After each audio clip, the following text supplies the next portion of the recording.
Alô, alô, pessoal! Meu nome é Nilson Prado e esse é o Papo Ligeiro.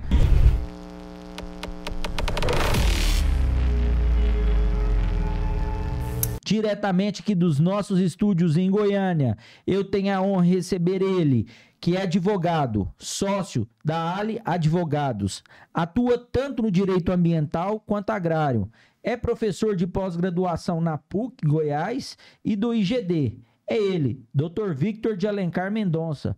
Boa tarde, Dr. Victor, e seja bem-vindo ao Papo Ligeiro. Boa tarde, é uma honra estar aqui, uma satisfação ter recebido esse convite, eu espero corresponder à altura.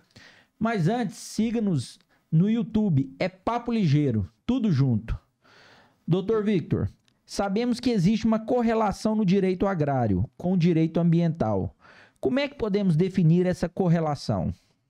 Bem, esse papo para mim é muito familiar, né? Eu atuo nas duas áreas, eu tenho pós-graduação em direito ambiental, mestrando atualmente em direito agrário na Federal, e essas duas áreas elas são muito imbricadas, né? O direito agrário, se for tratar da sua análise histórica e desde as questões mais atuais, ele vai passar pelas questões socioambientais necessariamente, né? Então, o direito agrário com o direito ambiental, eles são muito conectados. A única coisa que separaria, talvez, didaticamente o direito ambiental do agrário é o fato dele se aplicar também ao meio urbano, né? Então, nós temos o direito ambiental urbano, né, com a organização do espaço territorial, né, e as normas de planejamento da cidade, né? Mas, no que se refere ao campo, eles são intimamente conectados.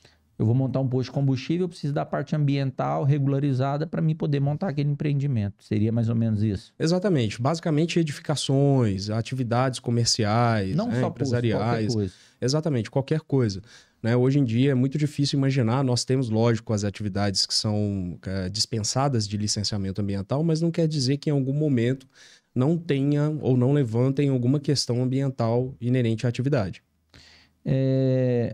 Já entrando no direito ambiental, a gente vê muita barreira comercial. Uhum. Né? Barreira essas impostas por países que praticamente acabaram com sua fauna e flora, que geram essa pressão externa aqui no Brasil, que acabam gerando uma excessiva indústria da multa. É isso mesmo, eles acabaram com o deles e agora eles querem conservar o nosso à base de multa, à base de... É assim mesmo? Eu acho que hoje nós somos num momento que é muito bom para tratar desse assunto. Barreiras comerciais. No que pese hoje, os Estados Unidos têm mantido uma postura que foge um pouco à regra, é um pouco mais escancarada, né, de barrar a entrada de determinados produtos no país. A prática, via de regra, é de uma prática um pouco mais de um discurso um pouco mais mascarado. Então, a temática ambiental ela é muito utilizada para transvestir essa intenção de impor barreiras, né? O Brasil é um país altamente competitivo com commodities agrícolas e é natural que gere incômodos, né? Então, cada país tem a sua produção interna, tem os seus produtores, todo um setor a ser protegido e uma forma de se colocar uma certa barreira sem que gere um incômodo ou uma resposta equivalente de outros países seria usar a temática ambiental com imposição de algumas regras que são difíceis de serem alcançadas, né? Ou se são alcançadas, serão apenas por aqueles que têm uma estrutura muito maior de assessoramento, né? Então, vem sim por via de barreiras. Eu não acredito que a fiscalização se dá movida por essa mola motriz, mas as barreiras, com absoluta certeza, elas existem com a finalidade comercial. O senhor acha que o produtor rural e a profissão do senhor, advogado ambientalista, eles estão mais próximos devido a essa questão, essa cobrança, essa necessidade de mudança que vem acontecendo nos últimos anos? Eu vejo que sim, né? O campo ele passa por um processo hoje de modernização nesse aspecto, né, do assessoramento. O campo já passou por uma modernização técnica na produção, pelas técnicas utilizadas, a mecanização e etc. Mas ainda assim, esse tipo de assessoramento ele passou sempre à margem, né, da atividade. Hoje já não se vê mais tanto, com tanta frequência, ou nem deveríamos ver com tanta frequência, aqueles negócios sendo realizados por verbal, né, por acordo verbal e etc., ou aquisição de imóveis sendo feitas de forma amadora, sem um contrato, sem uma assessoria que ampara, né? Mas hoje, com certeza, é uma necessidade. É inegável. O produtor que compra uma área com passivo ambiental, ele herda aquele passivo, né? Exatamente, exatamente. Nós costumamos dizer, tem muitas questões aí complexas envolvidas, mas se for para simplificar, nós costumamos dizer que você compra os problemas junto com o imóvel, né? E a responsabilidade ambiental por reparar, não por ter causado, mas por reparar os danos existentes em um imóvel, ela não só é herdada quando se adquire um imóvel, como ela é imprescritível. Não prescreve. Não prescreve. Então é muito importante nos negócios de compra e venda de um imóvel rural que seja implementado o due diligence. É só uma palavra bonita para dizer consultoria preventiva. O compliance ambiental hoje, tem muitos produtores já, né, aderindo a esse compliance. O que seria esse compliance ambiental? O compliance, ele é porque a gente vê compliance financeiro em diversas empresas, tá? Agora o ambiental é uma coisa nova, né? Perfeito. O compliance, ele surgiu no mundo com uma pegada mais relacionada à corrupção, né? Com normas anticorrupção. E aqui no Brasil, ele é mais marcado, por incrível que pareça, por essa porta de entrada do ambiental, né? É uma consultoria, assim como o due diligence mas é uma consultoria mais permanente, tá? Então, ele consiste em quê? Analisar se a empresa está conforme, trazer conformidade das práticas da empresa com a legislação, né, de regência, com a legislação que vigora no país, e ir um pouco além, né, buscando conformidades também, talvez com certificações, né, com projetos de pagamento de serviços ambientais e outros benefícios. Então, o compliance, ele tem essa característica de permanência. Ele é mais rotineiro. Os órgãos fiscalizadores, eles têm um olhar mais ameno quando a pessoa está com compliance contratado, né? Com certeza. Eles veem de uma forma diferente, veem que aquele produtor realmente está... Ele quer fazer a coisa certa, né? Com certeza. Isso também porque o compliance, ele vai acabar abrangendo esse contato, esse relacionamento com instituições, né? Então, o profissional que já está acostumado a fazer isso, de fazer esses trâmites, de ser um protagonista nessa negociação, nesse diálogo com órgãos ambientais, ele vai conseguir acessar melhor quem deve ser acessado para que as decisões sejam tomadas. Doutor, aquele negócio assim, não, vamos pôr fogo aqui nessa área no sábado à noite que não vai ter fiscalização. Isso aí já não existe mais, né? Tudo por software, né? Não existe. Isso não existe. E a fiscalização, ela é 24 horas, 360 graus, não é isso? Exatamente, exatamente. Hoje é preciso que as pessoas entendam de uma vez por todas que o mundo mudou e que a tecnologia influenciou sobremaneira a fiscalização no campo, né? Não só no campo, né? Mas eu acho que o enfoque maior acaba sendo no campo. Hoje, problemas como desmatamento, incêndios, até atividade minerária, é de muitíssimo... É uma facilidade muito grande para fiscalizar. Antigamente era necessário, veja bem, designar o servidor, mais de um, né, no caso, até por uma questão de segurança do próprio servidor ou até pelos conhecimentos envolvidos na fiscalização. Então, servidores teriam que ser destacados com pagamento de diárias adicionais, alimentação, carro, o custeio de combustível, hospedagens, né? Então, antigamente... até policiamento precisava. Até a escolta policial, nos casos que seriam mais necessários.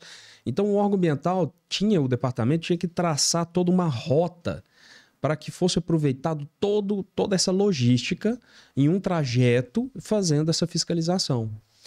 E é lógico, nós temos centenas de milhares de imóveis, né, só aqui no nosso estado. É praticamente, virtualmente impossível que o órgão ambiental trace simplesmente um plano de fiscalizar todas voluntariamente, vamos dizer assim, de ofício, né, melhor dizer. Então, o que tinha que acontecer antigamente? Basicamente uma denúncia, né? Somente quando o fato já chegava ao conhecimento do órgão ambiental é que todo esse destacamento era realizado, né? E mesmo assim levava-se tempo, né? Não era eficiente, porque ainda quando chegava ao local, pense que o agente fiscal teria que acessar esse local, que nem sempre era de fácil acesso, né? E com aparelhos nas mãos sair fazendo medições, coletando coordenadas geográficas para poder obter um cálculo de área, etc. Então pense na dificuldade que era antigamente. Era praticamente impossível. Era muito impossível, realmente era praticamente impossível isso ser feito de ofício. Vamos varrer o Estado. Né? Então, por isso que eu digo, antigamente, esse tipo de autuação só se dava por denúncia. Ou por um funcionário insatisfeito, ou por um vizinho insatisfeito, ou por um outro órgão qualquer que fosse fazer uma fiscalização, tomasse conhecimento daquele fato e comunicasse ao órgão ambiental. Né? Hoje, toda essa fiscalização ela é feita de forma automatizada. O envolvimento humano já vem depois que o fato é constatado. Então, nós temos hoje constelações de satélites com sensores, né, que são geridos por softwares. O Brasil é pioneiro nisso? Eu não digo pioneiro não, mas ele tem se valido de uma fiscalização muito eficiente e muito moderna desse tipo de técnica, né, com esse tipo de técnica. Então, esses satélites detectam automaticamente, né, essa supressão de vegetação ou incêndio, porque são diferentes sensores, também não é só uma questão de tirar uma foto.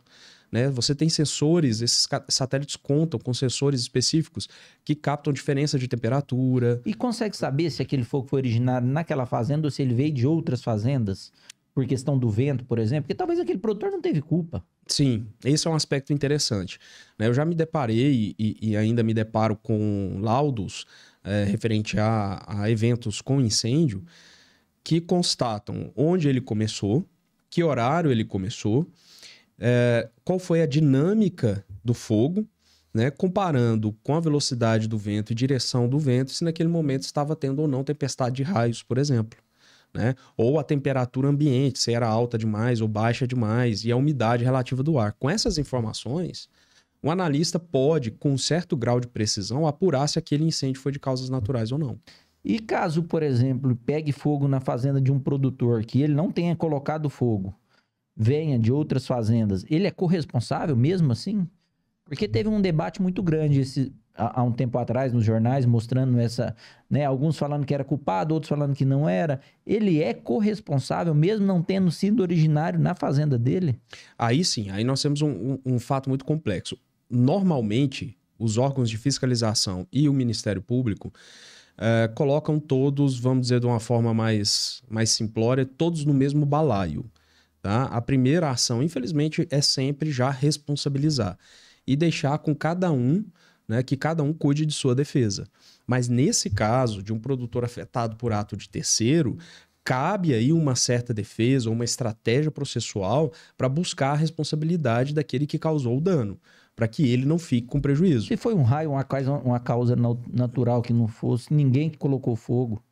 Aí já não há responsabilidade, porque se tratando de um evento natural, é até discutível se cabe uma intervenção humana nessa reparação, porque aí já não se trata de um dano, né? Se trata de um evento natural, de uma transformação natural. O nosso cerrado, muitas das espécies, né, da nossa flora, necessitam, inclusive, da temperatura de ele fogo. Ele se regenera, fogo. Né? Exato. Né? Ela, de outra forma, nem germinaria, porque o cerrado passa naturalmente por incêndios, né? E assim, doutor, eu sou produtor rural e conheço muitos produtores rurais e a gente sabe da necessidade de banco que esses produtores rurais têm, necessidade financeira através de instituições bancárias. E hoje trava tudo, né? Exato. Quem está com algum problema ambiental, o banco não libera dinheiro, isso aí é fato. Aí é que tá. Nós estávamos falando da modernização da fiscalização, né?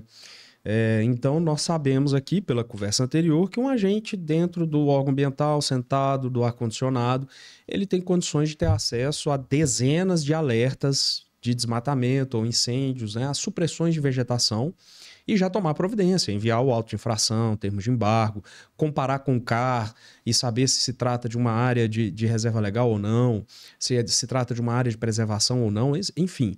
Ele tem condições de fazer toda a fiscalização, o processo fiscalizatório, sentado no gabinete dele com ar-condicionado.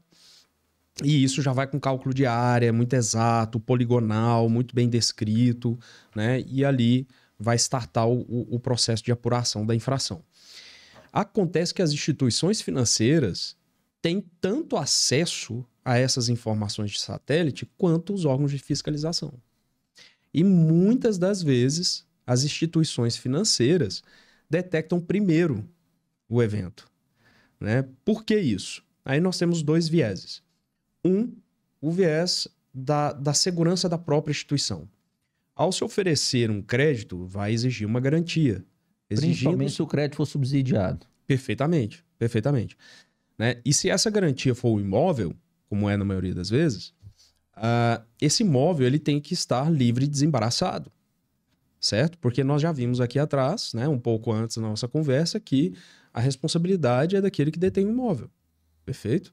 Então, se aquilo está dando em garantia e a instituição financeira enxerga que em algum momento, se der alguma falha, uma inadimplência, ela pode vir a ser a dona do imóvel, ela pode ser a que vai buscar esse imóvel para sua propriedade e transformar aquilo em dinheiro, ela pode ter problemas por conta dessas questões ambientais que lá existem. Né? Então, seria uma garantia que passa a ser uma garantia ruim. Né? Uma garantia desvalorizada. Exatamente. Né? Então, tem esse viés, primeiro, da própria instituição que se assegura e, segundo, que ela pode eventualmente ser responsabilizada por financiar um projeto que causa dano ambiental. E ter o nome dela vinculado a isso. Exatamente. Né? Então, por esses dois motivos, hoje, o compliance, né? Se o produtor hoje não tem o seu compliance, as instituições financeiras têm. E são departamentos de compliance muito bem estruturados, com uma equipe multidisciplinar. Então, nós temos técnicos que fazem a análise dessas imagens e juristas. Né? E esse produtor, quando ele não tem esse assessoramento, ele pode ter dificuldade para apresentar uma resposta ao banco. Né? E ele está lá naquele processo de conseguir acesso ao crédito e às vezes ele não tem muito tempo para isso. Né? Então o banco vai detectar e vai solicitar informações. Olha, me apresenta uma licença ambiental de supressão.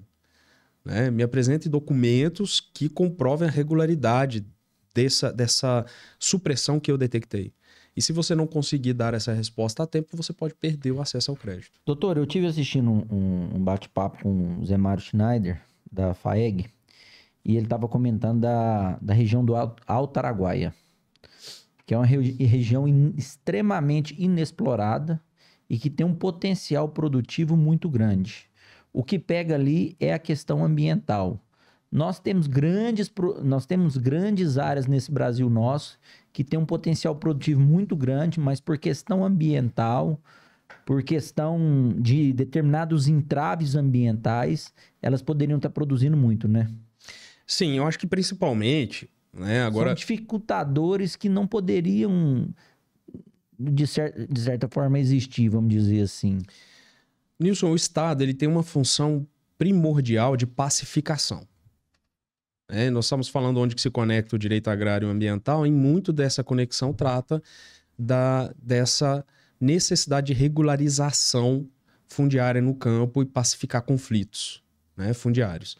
E muitos desses conflitos, ironicamente, hoje são causados pelo Estado. Né? E falando da região do Alto Araguaia, por exemplo, lá conta com uma presença muito grande de unidades de conservação, que não seria um problema a priori, desde que essa política de unidade de conservação fosse feita da forma correta. Nós temos uma lei que estabelece mecanismos muito bons para que isso seja feito. A questão, como tudo no Brasil, né, a gente não resolve problemas com lei simplesmente, a gente resolve com política de Estado. Isso, né? Que está acontecendo no Senado, essa votação que está acontecendo no Senado agora, o que você me fala dela? Vai melhorar ou não vai? Depende do ponto de vista. Do ponto de vista, por exemplo, do Estado, vai melhorar muita coisa no que diz respeito à aprovação de obras públicas. Esse debate da lei do licenciamento, ele já é antigo, ele não é novo. Ele é desde 2004. Até mais antigo que isso, é porque os projetos vão sendo apresentados e outros projetos antigos já vão sendo apensados. Mas pessoa física não vai mudar nada. Vai mudar.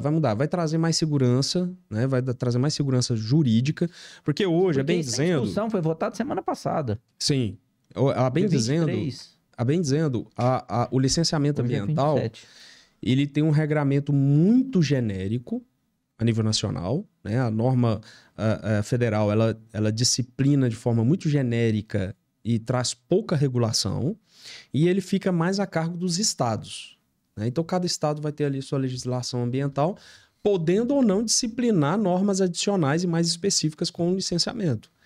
né? Tanto é que hoje o licenciamento a nível federal, ele busca mais regulação e norma que nós chamamos de infralegal, né? Resolução do CONAMA, por exemplo, do que em lei, certo? Então essa lei que está sendo discutida vai ser uma norma que vai disciplinar de forma um pouco mais detalhada o licenciamento ambiental a nível federal. E essa norma, nível federal, ela tem que ser necessariamente observada pelos estados, né? Então, aquilo que está sendo O estado hoje... vai ser um fiscalizador. O estado já é, né? Mas o que vai acontecer é que hoje nós vamos ter uma norma mais completa a nível federal, que vai ter que ser seguida pelos estados nas suas legislações estaduais que disciplinam o licenciamento também, né? Ela não pode conflitar. A norma federal, ela tem que ser observada. Vai facilitar. Ela vai trazer mais segurança. Exato.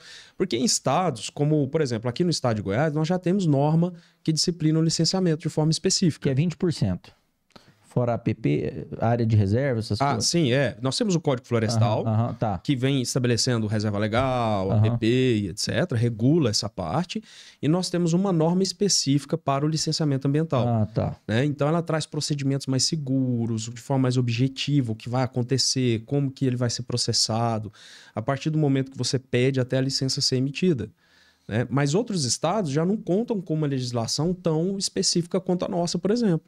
E esses estados vão se beneficiar muito mais dessa norma federal, porque vai trazer mais essa segurança. Né? Antes dessa norma aqui no estado, nós também tínhamos muito mais segurança. Você acha que isso vai passar?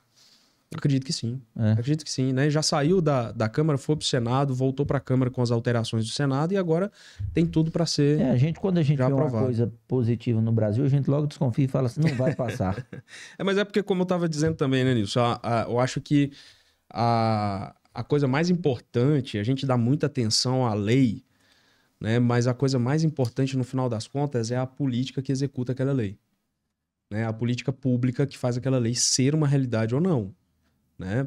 Como eu estava dizendo, a nossa legislação, no que diz respeito à unidade de conservação, se tudo acontecesse de acordo com o que está lá, nós não teríamos tantos conflitos que são originados da criação dessas unidades. Tem muito conflito judicial hoje na questão ambiental? Imenso. É imenso. É imenso.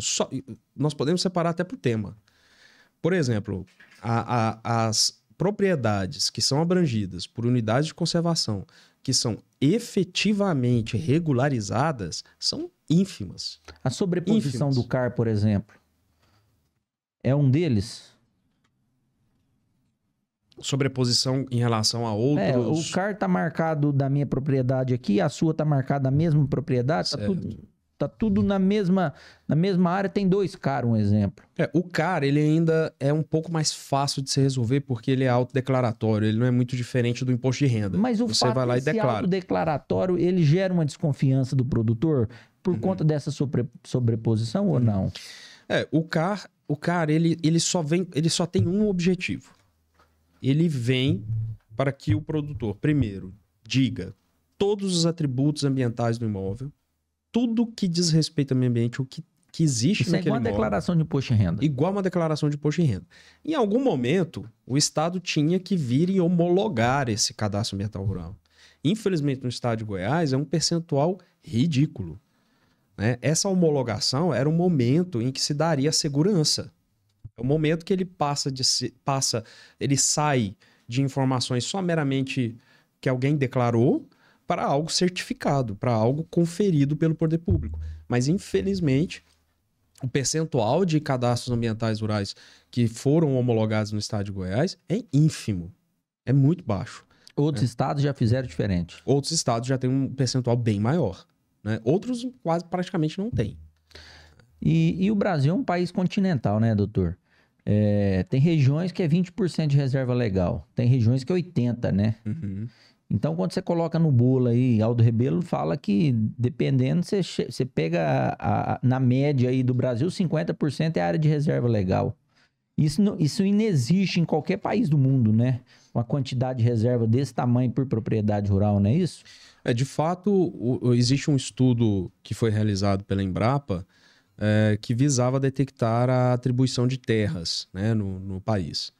E esse estudo ele chegou à conclusão de que a área de vegetação nativa preservada nos imóveis rurais é bem maior do que a soma das áreas de unidade de conservação e de reservas indígenas existentes no nosso território, o que já indica o papel de protagonismo do produtor rural na preservação ambiental. Né? É uma discussão que gera muita polêmica, porque nós temos que partir do seguinte pressuposto: hoje já ninguém discute que o meio ambiente é importante. Né? Ninguém mais deixa de reconhecer a importância do meio ambiente, inclusive para a produção. Inclusive para manter. O que mais sofre e que mais depende do meio ambiente, depende da chuva, depende do sol, depende de tudo. Da água de subsolo, da água superficial, depende das estações do ano serem um pouco previsíveis, né? Minimamente previsíveis, da qualidade do solo, que tem a ver com a microbiota que trabalha a matéria orgânica no solo. Enfim, o agro é altamente dependente do equilíbrio ecológico também. Né? Agora, qual é a política, a melhor forma de implementar essa política, que é a grande questão, é a pergunta de $1 milhão. Né? A preservar áreas é importante. Como que isso é feito?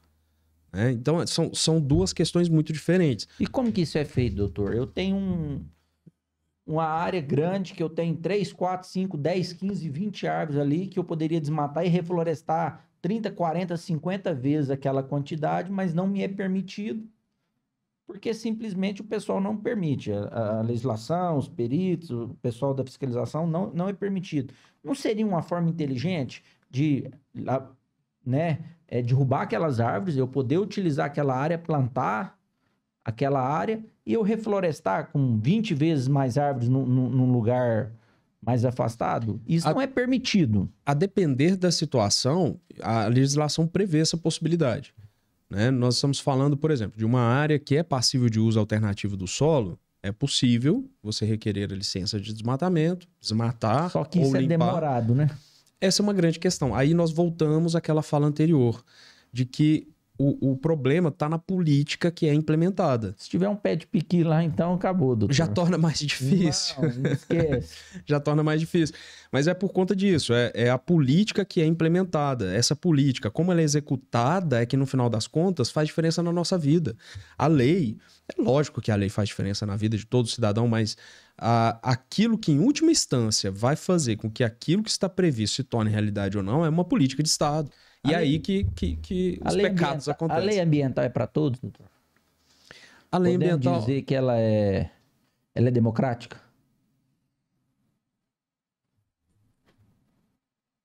Eu precisaria entender em que aspecto, porque... No sentido do rico para o pobre, do poderoso para o não poderoso, sim, claro, que tem influência para o que não tem influência. Porque a gente sabe, até uma pergunta minha, tem muita gente que deixa de atividade, eu conheço produtores de leite que deixaram atividade por não conseguir cumprir a legislação ambiental.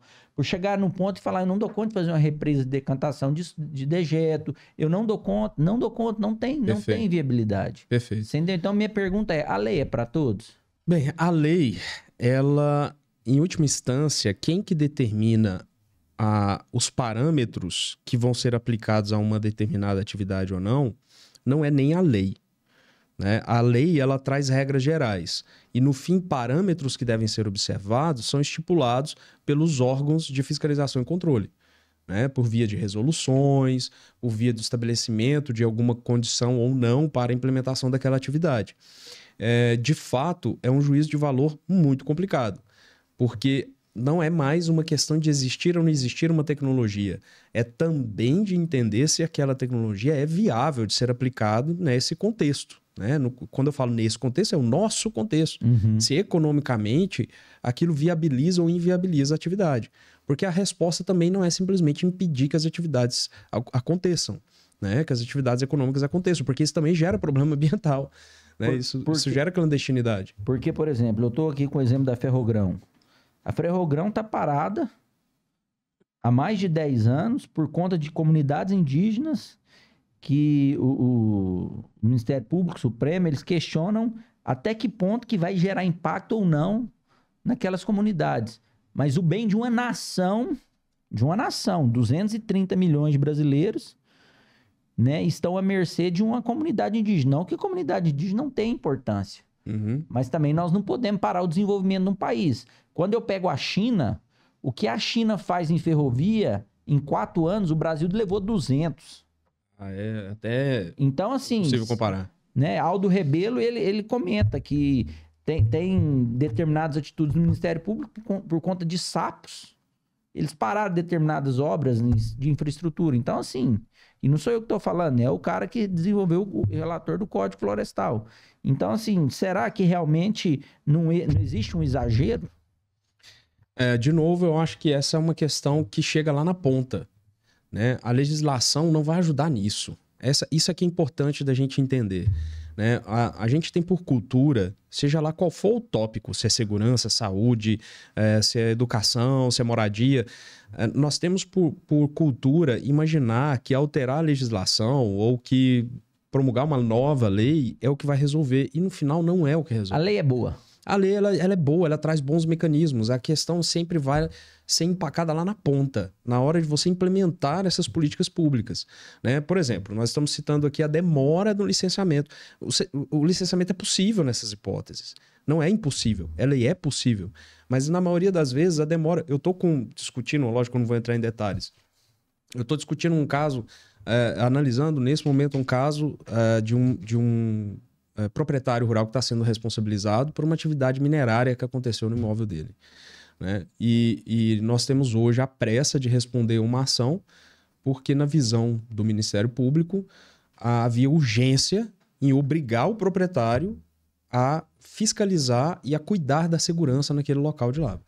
Isso está errado por inúmeros fatores, mas a questão que eu quero chamar a atenção aqui é ele aduziu, ele propôs ali a tese de que aquilo seria urgente. O fato foi comunicado em 98. Nossa, a urgência é grande, Em 1998. Tem 27 anos. E nós temos uma decisão acatando esse pedido de urgência. Sob pena de aplicação de multa ao proprietário, que não foi quem desenvolveu a atividade, não foi quem executou, não é a pessoa que detém o conhecimento técnico daquela atividade. E a legislação minerária até lhe retira autonomia sobre aquela fração do imóvel. E mesmo assim, nós temos uma decisão falando que agora, imediatamente, ele tem que ser responsável por cuidar e reparar aquela área sob pena de multa. Né? Não só por isso. Nesse caso, ele realmente nem é o responsável. Uhum. Nesse caso, ele nem pode ser responsabilizado. Isso nós vamos ver depois. Isso aí é a tese de defesa, né? Mas o que eu estou querendo trazer como exemplo aqui é que é realidade versus o que está na previsão legal. Imagina uma situação dessa, né? Quem é o que é o incompetente nessa história? É o proprietário da terra? É a mineradora? Que essa sim tem responsabilidade, mas é ela que é incompetente ou foi os órgãos de fiscalização que desde 98 têm o conhecimento? Eles são culpados também, ué. Exatamente, é isso que nós estamos falando. Eles não são atribuídos à culpa? Exatamente. Mas esses que estavam naquela época também nem estão hoje mais. Já sucedeu com várias empresas, etc. Então vamos voltar aqui para um exemplo rotineiro, né? O licenciamento é errado de ser exigido? Não é errado, é um instrumento importante, né? Mas como ele é executado é que vai trazer resposta a essa pergunta. Ele é rápido? Se for rápido, ok. É eficiente. Depende muito do fiscal que vai lá, porque tem uns fiscais que têm mais bom senso, né? Não estou falando que ele está puxando para um lado nem para o outro, mas ele tem bom senso, ele conhece daquilo e ele sabe que aquilo realmente não foi culpa do produtor. Igual no caso de um queimado, um incêndio, alguma coisa assim. Agora tem uns que já chega lá que já quer multar. Inclusive, eu quero ler uma fala do Aldo Rebelo, que eu achei interessante. Aldo Rebelo foi ex-relator do Código Florestal, e ele fala o seguinte: as propriedades rurais são multadas, embargadas, autuadas, recebem bilhões e bilhões de multas, diferente do que acontece nos Estados Unidos, na França ou na Argentina, em propriedades rurais semelhantes. Segundo ele, existe uma corrupção na compreensão da lei, pois aqui no Brasil a lei é boa, é o que você fala. Só que a lei que gera multa é a lei... Pois aqui no Brasil, a lei boa é a lei que gera multa. Mas a lei boa deveria ser aquela que é respeitada e é cumprida. Principalmente a lei brasileira, que é a que mais protege o meio ambiente no mundo. Mas no Brasil criou-se uma teia de embargos e multas. A Polícia Florestal multa, o Ministério Público multa, o IBAMA multa, os órgãos estaduais multa. Você concorda com ele, doutor? Por quê? Não, eu concordo. É lógico que a gente pode dizer muito mais do que isso sobre o assunto, mas no que cabe aqui no nosso tempo, que o tempo nos permite, eu concordo. Sim, tecendo as seguintes considerações. Existe uma burocracia estatal em torno da fiscalização e do monitoramento ambiental que afasta a compreensão do que deve ser feito, do que é correto, daqueles que estão lá na ponta, dos que precisam mais saber. Né? A título de exemplo, vou voltar ao caso da unidade de conservação, que é o mais fácil de exemplificar. A criação de unidade de conservação ela pode se dar por decreto ou por lei em gabinetes confortáveis, com ar-condicionado, sem nunca ninguém nem ter pisado aquela região. Isso é um erro, né? E de fato isso acontece. Não acho que isso é só um exagero meu para causar sensacionalismo. Isso acontece, e acontece muito. Né? Então ali, do nada, são milhares de hectares que passam da noite para o dia a serem unidade de conservação. Os proprietários são comunicados? Não. Isso é registrado na matrícula do imóvel? Pelo menos? Não. E aquilo é lei. Em tese, o poder público, no prazo máximo de 5 anos, teria que indenizar todos eles quando isso é necessário, né? Indenizar todos eles, ou iniciar as ações para isso, indenizar por valor justo, com benfeitorias, etc., para dar a possibilidade daqueles proprietários com dignidade de se deslocarem, comprarem outros imóveis, enfim. Esse deveria ser um caso excepcional, né? Um caso excepcional, você está intervindo na propriedade privada. Mas não acontece. Passam-se os 5 anos e nada é feito. Né? E ninguém é responsabilizado por isso. E aquela unidade de conservação permanece existindo. E dali, 10 anos depois, esse proprietário recebe fiscalizações, recebe embargos, uma instituição financeira não dá mais crédito porque recebe a comunicação e ele sequer sabia daquela história. É um absurdo. E cabe a ele, proprietário, ter que acionar a justiça para requerer indenização. Agora vem a cereja do bolo. Se passam mais de 10 anos da criação da unidade de conservação, nem sequer indenização ele tem direito mais. Prescreve o direito dele de requerer essa indenização. Agora me diz, o problema está na lei ou o problema está na aplicação dessa norma? O problema está nas pessoas. Porque de forma alguma isso deveria ser possível de acordo com a lei. A lei estabelece claramente, em 5 anos, se não for feito o procedimento que é obrigatório, isso cai. Né? Mas ninguém se move. Ninguém é responsabilizado. Né? E para aqueles produtores políticos e do Poder Executivo, Judiciário, viram as costas. O Judiciário não dá conta de dar uma resposta adequada. Né? Ele não dá conta de entender realmente qual é. Por que o Judiciário é tão lento? Nós temos hoje uma máquina... eu acho vi o Barroso falando que só de ajuizamento tributário é uma coisa de louco aqui no Brasil. Mais de 30 milhões de processos por ano. Por isso que essa reforma tributária vai ser tão boa, porque vai desinchar a máquina. Mas... Eu, como advogado, eu sempre sou um defensor assíduo de direitos. Matar muriçoca vai preso. Tá ao vivo aí, tá gravando.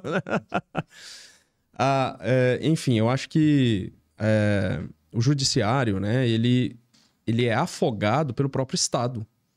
Ele tocou nesse assunto das ações de execução, de tributos, etc. Não foi à toa. Porque a maior quantidade de processos que existe hoje no Poder Judiciário em tramitação é justamente pertinente a tributos.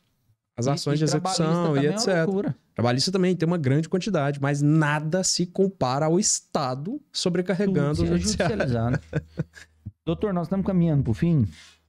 Eu sou produtor de leite, eu visitei uma fazenda na França de leite. E lá, quando eles terminam de usar o defensivo agrícola, eles furam a embalagem e põem fogo. Aqui a gente tem que fazer a tríplice lavada e tem toda aquela sistemática. Você vê o cuidado que o brasileiro tem com o meio ambiente. E vou te dar outro exemplo. A seringa que se usa para fazer a aplicação de um medicamento na vaca, tem uma empresa de Uberlândia que vem buscar. Eu sou fiscalizado por isso. Lá também não existe essa fiscalização. Então, acho que o produtor rural ele tem que ser mais valorizado. Com certeza. Agora, queria saber a opinião do senhor, qual a importância da COP30 aqui no Brasil, que vai ser agora em novembro, né? Sim. Bem, primeiro sobre essa observação.